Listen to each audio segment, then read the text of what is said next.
కదిరి పట్టణంలో సిపిఐ శత జయంతి ఉత్సవాలను పురస్కరించుకుని పార్టీ శ్రేణులు భారీ ఎత్తున జనరల్ బాడీ సమావేశాన్ని నిర్వహించారు.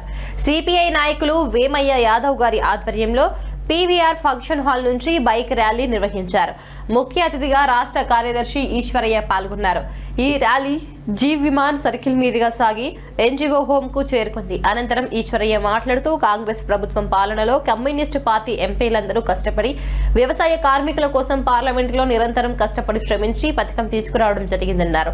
ఈ ఉపాధి పథకం వలన గ్రామీణ ప్రాంతాల్లో వ్యవసాయ కూలీలలో చాలా వరకు జీవనోపాధిగా మారిందని చాలా సంతోషం వ్యక్తం చేశారు.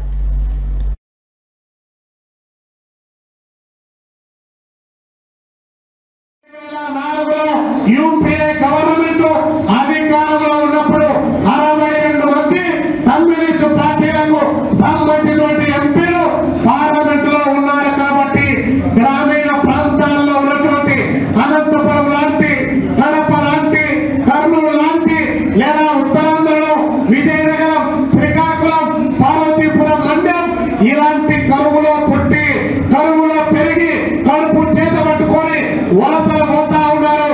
వ్యవసాయ రంగంలో 6 మాసాలు మాత్రమే పని ఉంటుంది.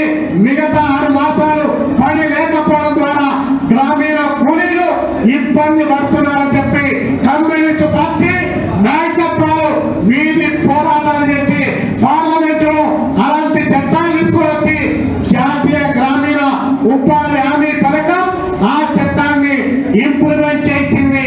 కమ్యూనిస్టు పార్టీలు కాకుండా వేరెవరు ఎవరైనా ఈ దేశంలో క్రైమ్ చేయడానికి అవకాశం ఉందేమో ఒక్కసారి ఆలోచించండి.